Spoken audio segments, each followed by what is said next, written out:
división mercenaria pasó por encima 2 B-26, atacaron la escuela y causaron varias bajas, y aquí es un terreno descampado en Válvide. Al subir ese revés, el jefe de batallón, que era Nelson González, se personó aquí y estaba informándome de lo que pasó, acompañado de otro oficial. En ese momento se abrió la puerta y apareció Fidel. ¿Qué pasó? Los compañeros terminaron el informe y Fidel les indicó: incorpórese a su puesto. Habló conmigo unos minutos aquí y me dijo: vamos. Y salimos en un grupo a caminar por los alrededores del central. Fidel explicándome las unidades que venían, lo que iba a recibir, el peligro de la aviación, pero sobre todo la urgencia en derrotar al enemigo.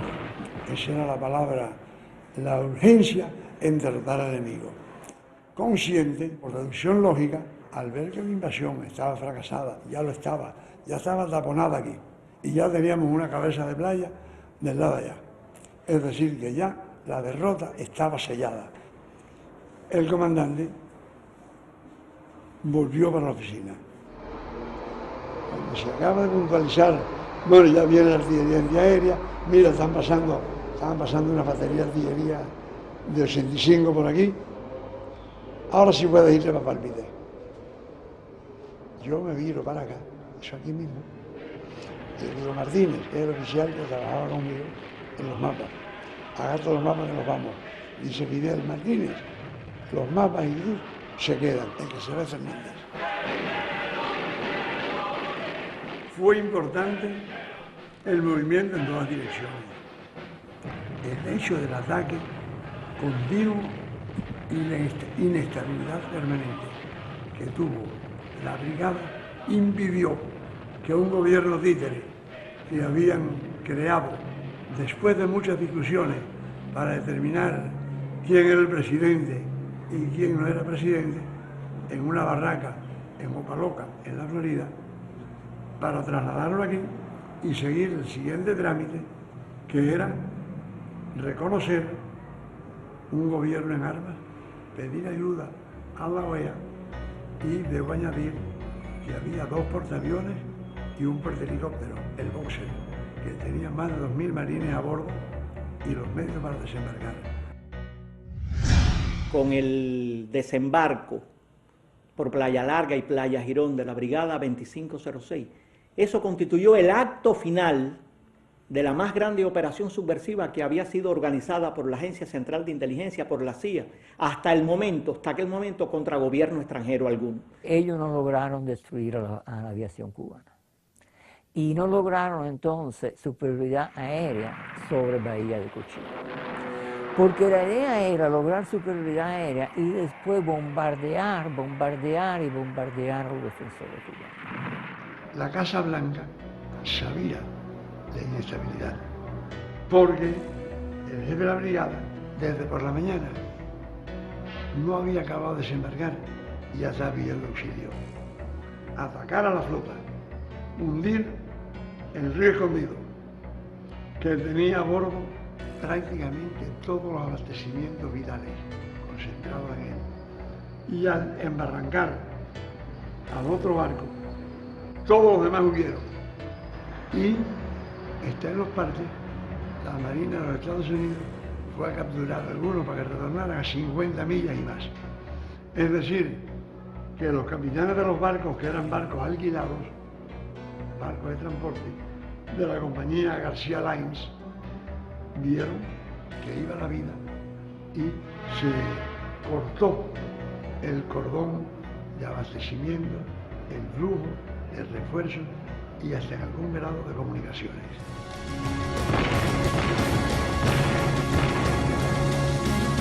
Medianoche del 17 de abril de 1961. En este punto, al este de Playa Girón, donde termina el rompeolas, se produjo el principal desembarco de la Brigada de Asalto 2506. En lanchas de goma salieron de los barcos los hombres rana, que aproximándose a la costa fueron lanzándose para marcar los puntos mejores para el movimiento de las barcazas de desembarco, tanto de tropa como de vehículos. Y en ese en esas balsas de goma llegó hasta este punto muy cerca de la costa un norteamericano, un agente de la CIA, Creighton Leach. Tanto Eisenhower como Kennedy habían dicho que para los efectos de la invasión ante el mundo tenía que aparecer como un esfuerzo de cubanos exiliados, que no, la mano norteamericana no estaba. Sin embargo, aquí se produjo un hecho muy sintomático.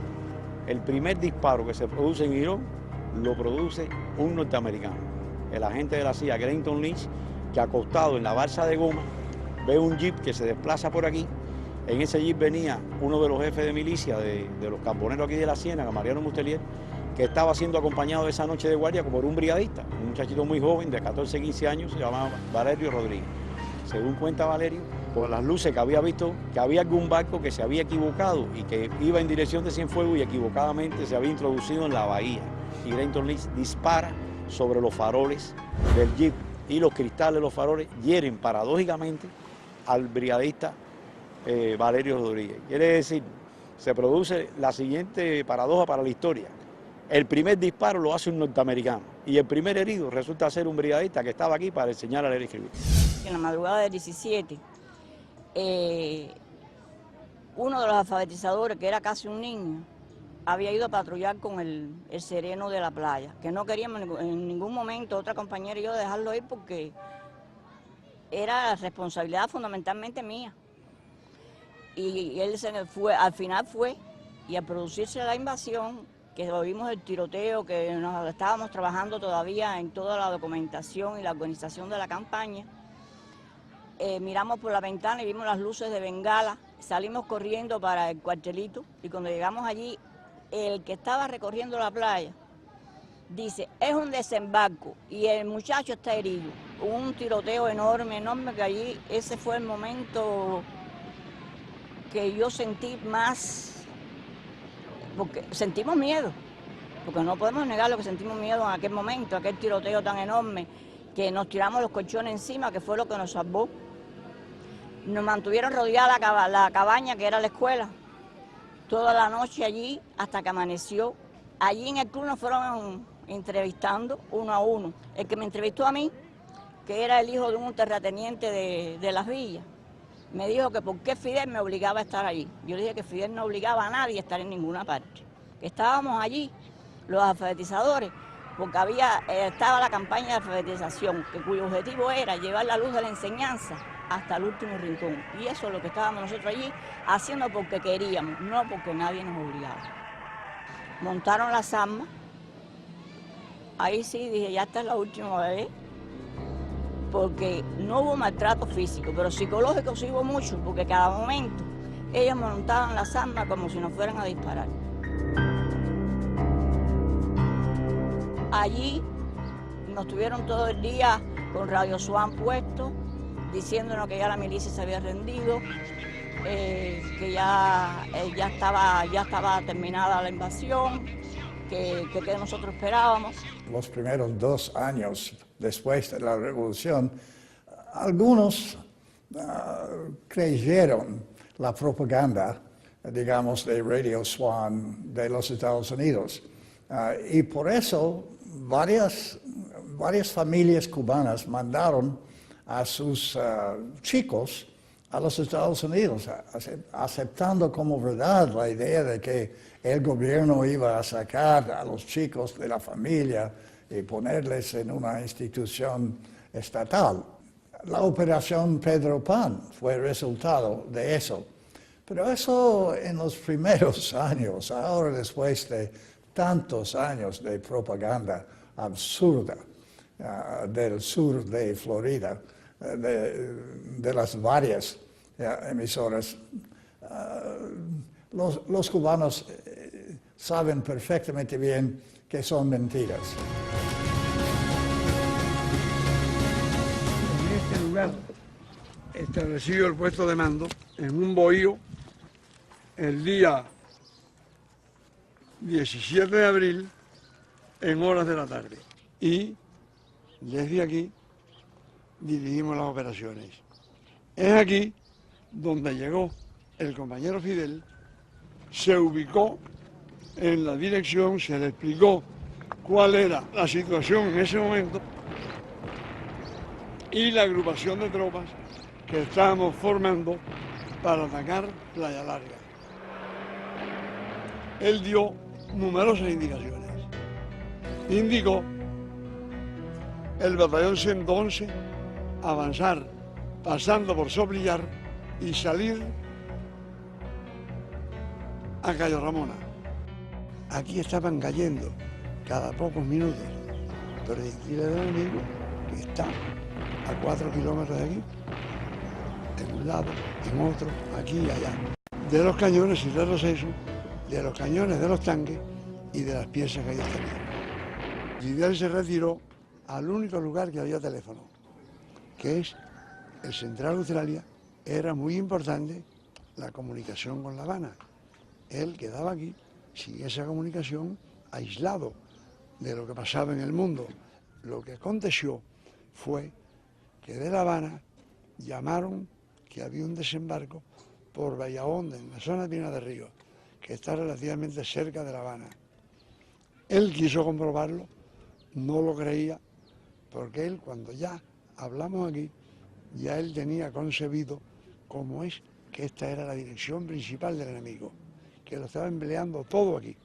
Lógicamente, sintiéndolo y lamentándolo, estoy convencido, se marchó hacia La Habana.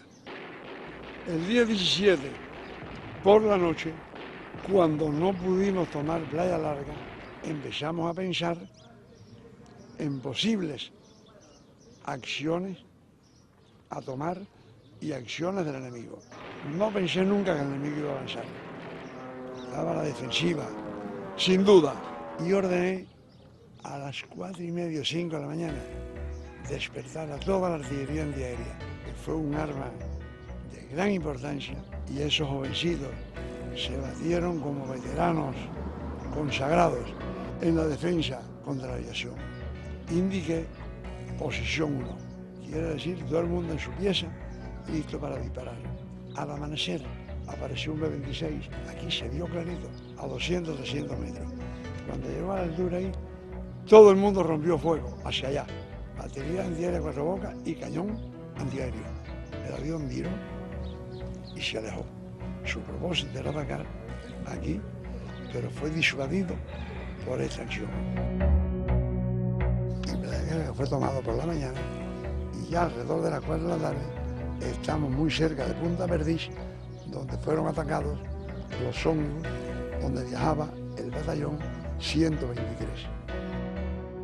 Presumo que el enemigo era el primer día que salieron 11 aviones a atacar aquí y regresaron a la base 4. Unos porque fueron averiados, uno aterrizó en Jamaica, otro en Gran Caimán, otros fueron derribados. Ya el enemigo estuvo consciente, y la Casa Blanca también, de que estaba derrotado.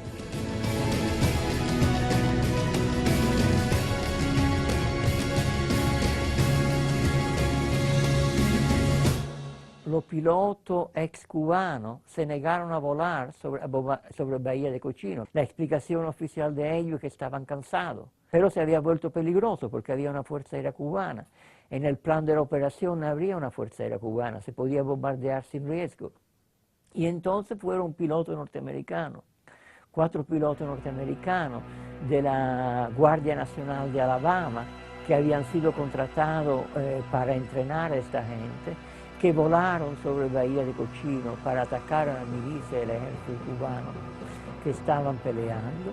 Y según los documentos norteamericanos, es en el segundo día de la invasión que se usó por primera vez en la historia de América Latina napalm. Fue usado contra los defensores cubanos y fue usado por pilotos norteamericanos. Estaba tronando, como digo yo, para donde estaban mis hijas, que estaban en el Caletón, a casa de una tía abuela, que casualmente se quedaron allá acompañándola porque ella había perdido un hijo, que era el único que tenía, hasta que ella se recuperara. Entonces, vi de que las explosiones eran para allá, sentí un ruido y vi que venía un avión con una bandera cubana. Yo pensé qué bueno que ahí viene el refuerzo. Eso fue el día 17, el día 17, amanecer 17, ya a las 7 de la mañana. Yo pienso que ya mi hija estuviera ya muerta en la carretera. Mi hermana y yo veníamos recostados a la caseta del camión, con los brazos tirados sobre los hombros una de la otra. Cuando yo sentí la explosión aquella, vaya, sentí una explosión y ya perdí el conocimiento. Y cuando yo volví en mí, tú sabes que cuando uno viró, para mí que viré la cabeza, cuando eso, veo uno, sí, y yo estaba bajo llamas. Y entonces, por eso me quemaron toda esa muquía de las llamas. Y ahí me tiré al lado en la carretera con mi hermana. Venía mi hija, que cayó, creo que cayó muerta enseguida. La tía abuela, que era María Ortiz, que hasta viene cuando está muerta en la carretera se ve que tiene el pantalón quemado por una parte, porque el camión cogió candela de los impactos de la bala. Y cayó también Ramón López, el esposo de la otra tía, que fue la que había perdido su único hijo. También le mataron el marido y le mataron la hermana. Mataron a Cira García, a una tía mía, a mi hermana, a un tío. Le sacaron el pulmón a una muchacha que estaba allí de luna de miel. Me paré en medio de la carretera y me agarraron presa los mercenarios. Me llevaron para el comedor de Playa Larga. Por la mañana cuando el centinela se subió, dice: jefe, lo que viene por ahí no es carne, es una masa de olivo. Y el jefe no le quería creer, hasta que él se subió allá, y cuando él se bajó y empezó a sacar mercenarios de allí, se bajó desplomado, con los brazos a sacar mercenarios de las trincheras que habían hecho los milicianos. Y entonces nos reunió y nos dijeron que dijéramos que nos iban a soltar porque Fidel Castro iba a bombardear aquello y nos iban a matar a todos. Y las palabras que decían ahí, mejor ni decirlas. Y nos soltaron y nos traían con los brazos así arriba. Yo tuve que pasar a un lado y a otro de la carretera. Eran heridos y muertos. Heridos y muertos. Volver a pasar por arriba de mi hermana. Y toda mi familia allí ya le había pasado el sol, porque eso fue por la mañana. Le había pasado el sol, le había pasado la noche y el sol otra vez. ¿Tú sabes cómo estaban eso? Y me fui a agachar. Mal, ¿no? Me dieron un culatazo y dijo: lo sentimos, pero estamos en guerra. No, yo llegué aquí a Hawái, tinta en sangre, quemada de las balas. Que aquí cuando me recibieron el pueblo enseguida me cargaron y que creían que yo no, yo lo único que estaba era quemada de las balas y destrozada por dentro, porque las cosas que yo vi allí no le resiste ningún ser humano que tenga un poquito, una mínima de sentimiento. Nora desde niña, bueno, jovencita, porque ella tenía 16 años, ella siempre padeció de la presión muy alta. Después de eso, la presión muy alta, que nunca puede decir yo hoy tengo la presión bien, medicinándose y todo. Entonces, por primera vez la entrevistaron hoy ahí, que no sé lo que ella podía desarrollar, porque ella no quería, no podía. Después de eso, ella, no sé qué tiempo demoró para ella poder ir por primera vez al Caletón otra vez. Ya en el triunfo de la revolución, que me salvé por eso, y mi hijo también, porque venía mal el niño, y ya me hicieron la cesárea a las 14 barrigas. Y ahí está, que es un ingeniero, que gracias al triunfo de la revolución, gracias a Fidel y todos los que lucharon junto con él, para yo salir afuera con mis hijos, porque todos me pudieron estudiar, que era lo más que yo deseaba. Y todos tuvieron donde estudiar y todos tienen carrera. Uno es veterinario, el otro ingeniero agrónomo, el otro químico, el otro derecho, bueno, por ahí para adelante, ¿para qué decirte? Y cada vez que yo salgo, que yo veo las cosas que se ha hecho la revolución, yo lo primero es mi hija, que no vio eso, que no pudo verlo, que tanto afán ella tenía, que decía, ay mami, ahora sí que voy a poder estudiar. Que ella estaba estudiando, que imagínate, tenía 14 años y estaba en primer grado. Y así, con el nivel que ella tenía una, no sé si le llaman cartilla, y le daba clases en la casa a 2 vecinas que no querían ir a la escuela porque le daban pena. Entonces ella, lo que ella recibía, se lo daba a ella. Y yo, no es problema que esto me sirve de orgullo, pero sí entiendo que es una cosa muy necesaria para que el mundo sepa